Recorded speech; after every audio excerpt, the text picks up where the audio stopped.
Hi, today's 10-minute presentation at Warkworth TNG Connect at noon is Victoria Clare from Boost Chiropractic. Welcome, Victoria. We look forward to hearing from you. Over to you. Okay, so hello everyone. Today I thought I would do my presentation as a little bit of a deeper dive into chiropractic and health. So for anyone who comes to the Warkworth TNG, you would hear all the reasons why you might go to a chiropractor, but I want to help you understand a bit more about the profession and take out some of the mystery.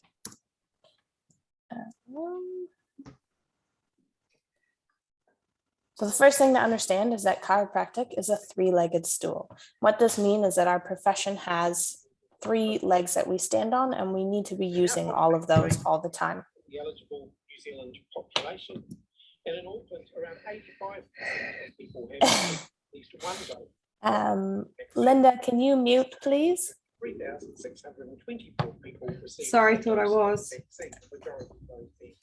That's all. How about I go? I'll go, leave you to it. Okay. See you. Thanks, See you later. Linda. Bye. Okay, so chiropractic is a three-legged stool. And so what that means is that we are always relying on the science, the philosophy, and the art.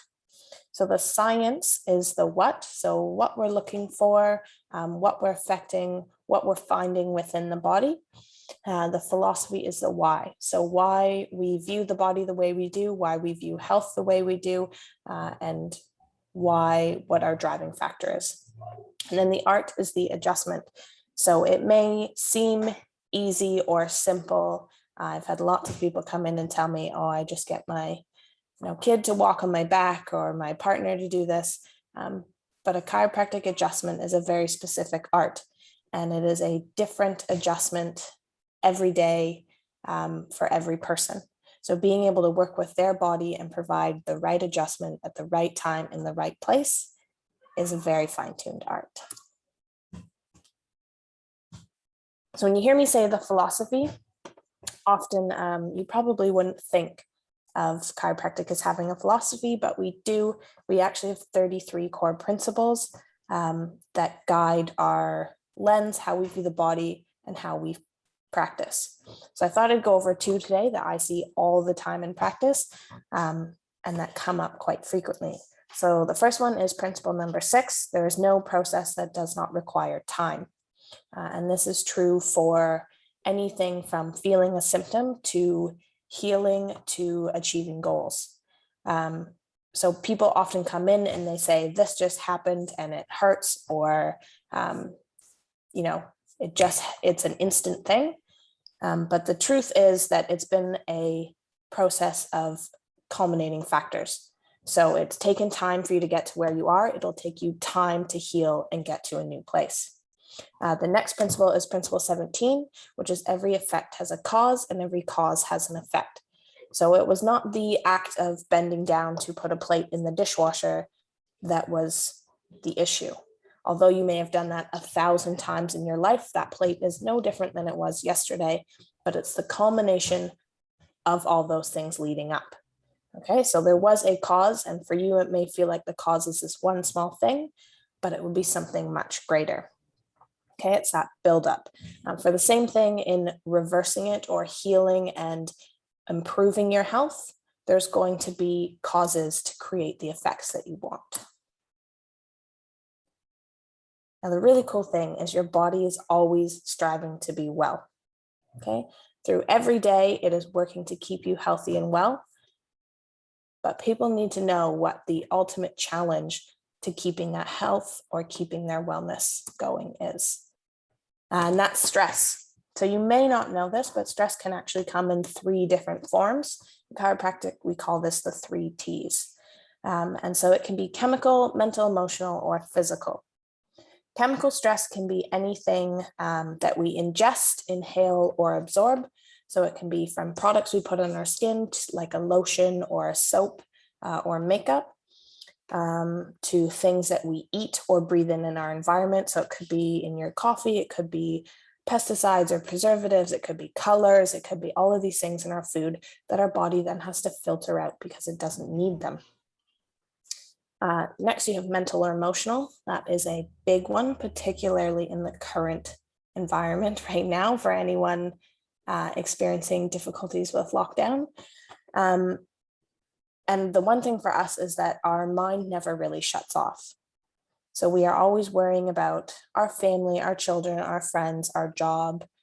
Maybe we have a project coming up at work. Maybe we have deadlines to meet. Our finances are affected by COVID or lockdown. Any of these things pile up and we carry that with us all the time. And then you have physical stressors. So these can build up through our life. It can be anything from small repetitive stress. So repetitive postures in your job, sitting in the same position, having poor postures or poor sitting patterns, to bigger things like a sports injury or a car accident. Now, the thing is, your body doesn't have a different stress response if it's a physical stress to a mental stress or a chemical stress. If it is a big enough stress to activate your body's stress response, it is going to respond in the same way, which means that it's going to shut down the same things and amplify the same things. So when you're stressed, it actually shuts down rational thinking and amplifies emotional and reflex behaviors. So that's why maybe when you're stressed, although you may be trying to learn a new behavior pattern or trying to, let's say, eat healthy, when you're stressed and in that stress state, you are more likely to go back to your habits of maybe reaching for a piece of cake when you're feeling a bit stressed, or having that extra afternoon coffee, or the things that are your coping mechanisms. Now, health is not a destination. It is a journey, it is a continuum. You can see on here, I've put 4 things down, and you can fall anywhere along that spectrum. It's also not going to be a static point. Once you've achieved health, it's not going to be there forever. Health is a result of our choices that we make, like I said before. So you can see on the one end, we have death. That's when our body has failed to be able to adapt any longer to the stresses in our life or what's going on. Prior to that, you have illness. So that can be a collection of symptoms. Often these symptoms have been building up or existing for a long time before you receive the diagnosis of what the illness is. Okay. We get a diagnosis by you have XYZ symptoms. It's been here for X amount of time. This is what you experience. This is what you have. And this is how we look after it. Okay. I've labeled the next one feeling good because a lot of people are in that state where they're like, well, I feel fine. I feel good. They have minimal or lack of symptoms. They're adapting, responding pretty well. A lot of people fall into this. And particularly, they feel that it comes with age. So the amount of people that I see that say, no, my health is fine, I feel good, I just get some backaches or some headaches, but that's just age. You know, I don't move like I used to, but that's just age. That's getting old. That's where I'm at in life. And so often we disempower ourselves in our body's capacity to heal or to be healthy. And then you can see at the far end, you have optimal health. So that is your body responding perfectly to its environment for you. And the big thing here is optimal health for me is going to look different than it does for Tio or for Linda or for anyone else. Okay, your optimal health is not my optimal health, but you can have optimal health in your body. Now, what can you do to support your body and to help combat these stresses? You have the classic things like exercise, drink water, and eat good food. Typically, that's what people think of. But it can be a little more complex than that. So it's not just about exercising, but exercising in a way that's right and feels good for your body.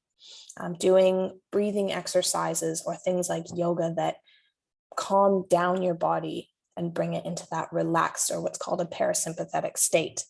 It can be things like spending time with loved ones, whether that's family or friends or whoever. There's actually been research to show that loneliness impairs how our immune system functions. Okay, so in order for us to be healthy and have a good immune response and to defend against things in our environments, cold and flu season, all of that, we need companionship and we need community. Then you have sunshine and fresh air. That is good for you. It helps your body build vitamin D, which is important for so many aspects within you. And sleep. Sleep is a big one. That the research links it to all kinds of things like mood disorders, obesity, chronic disease, all of these things. And so often we burn the candle at both ends, and sleep is the first thing to go on our plate. So actually sleep restriction has been linked to poor emotional regulation, increased consumption of food without an increase in actually how hungry you are. So you're more likely to reach for treats and snacks and extra things to keep you going if you've not been getting enough sleep. It's also been linked to lower immune responses and a higher inflammation within your body. So all of these things can be those little things that add up when you look at that collection of symptoms. Okay, so those are things you can do. And obviously I have a spine on here because of chiropractic. So chiropractic is all about enabling your body to function at its best, keeping a clear brain-body connection. So how does it actually work and how does it impact your system? We know that when we adjust the spine, we change the processing in your brain. And so chiropractic is all about keeping a healthy and well-functioning spine and nervous system. Your brain talks to every cell, organ, and tissue in your body through your nervous system. Now, if your spine is not functioning well, it can actually impact or impair how well that nervous system communicates and carries those messages. So what we know as chiropractors, and there's research to show this, is that when we adjust the spine, it improves the communication between the brain and the body, and it actually changes how your brain functions, which is really cool. It's been linked to all kinds of things like decreasing falls risks in elderly individuals, decreasing likelihood of injury through improving postural reflexes in athletes. It's been shown, sorry, I lost my train of thought.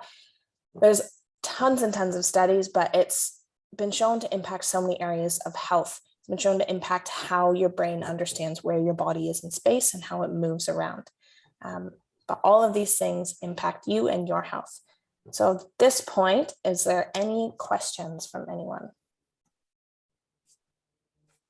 Excellent. Thanks, Victoria. Any questions, anyone?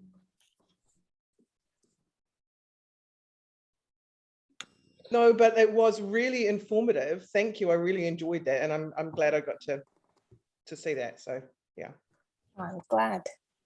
I'd just like to quickly ask, I've never been to a chiropractor, and does it hurt? It shouldn't hurt.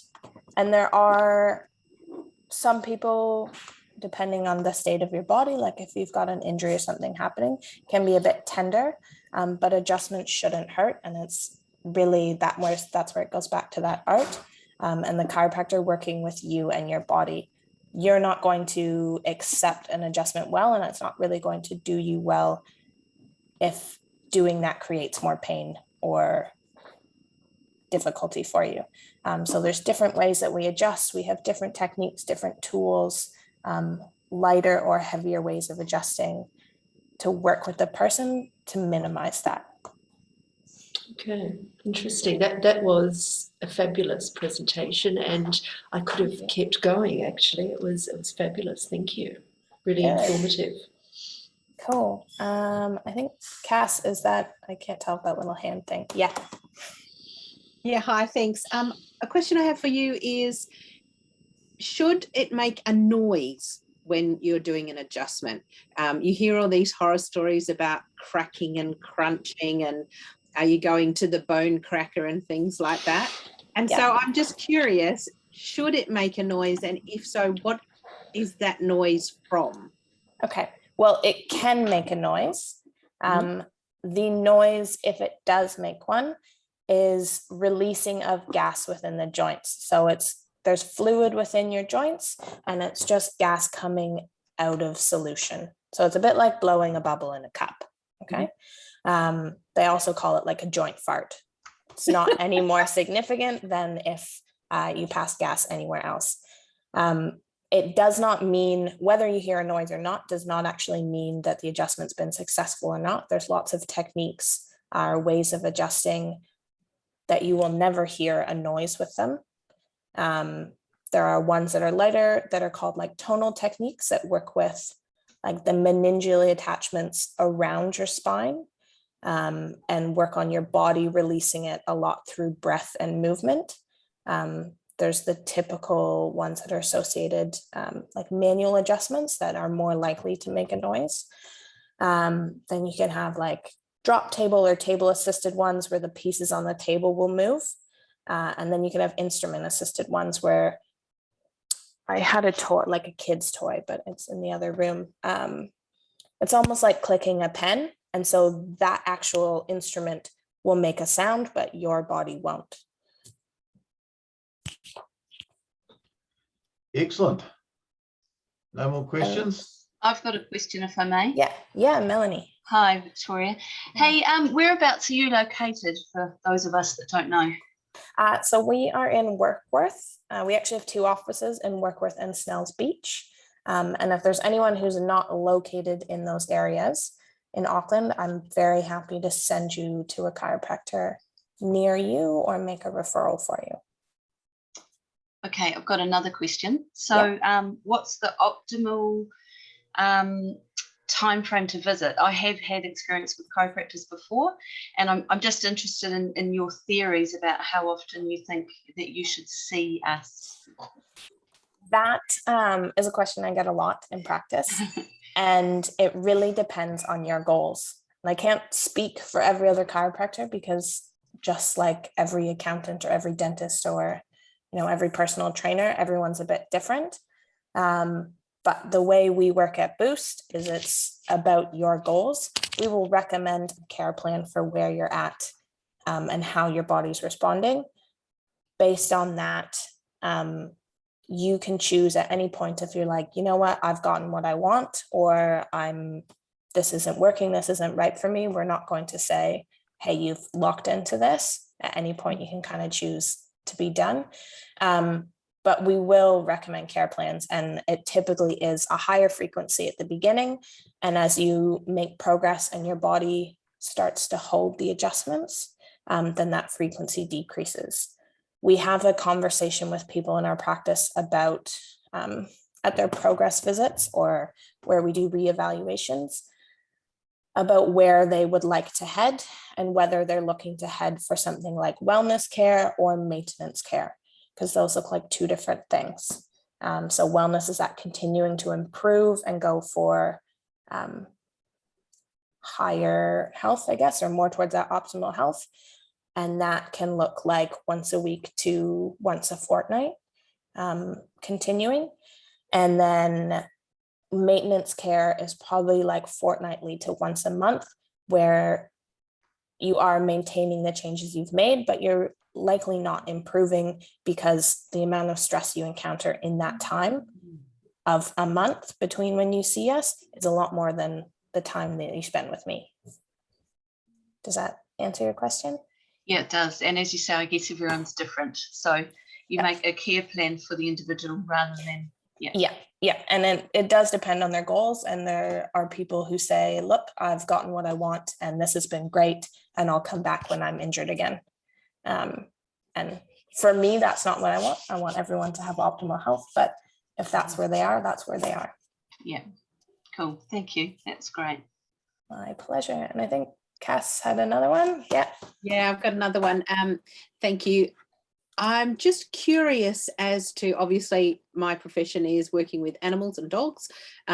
Do you work with pets, or do you have recommendations on people who work with pets? The pets that most of the dogs I work with are competition dogs, so they work in a sports related field like agility or obedience, so they're holding a position that's not normal for them for some period of time, and they do have stresses on their body.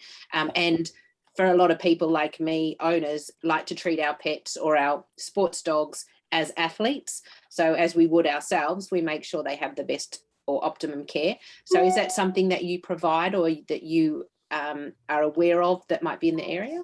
Yeah, I've definitely heard of people checking dogs.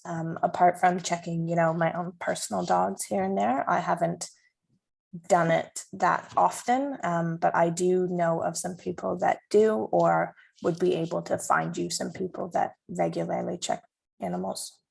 One of our teachers at school told us a great story about checking a penguin, which was pretty cool. Yeah, no, it's something that there's a lot of call for nowadays. Yeah. Yeah, and I know animal, I've spent a lot of money on it in the past. yeah, animal chiropractic Michael. is growing. There's special courses now to do horse chiropractic. But yeah, if that's something you're interested in, or finding people who do that, I know you're just outside of Albany. I know there would be a few people in the city who do that. Awesome. I'll catch up with you. That would be awesome. Thanks, Cool. Victoria. Yeah. Excellent. Any other questions? No? All right. We'll call a halt there, and I'll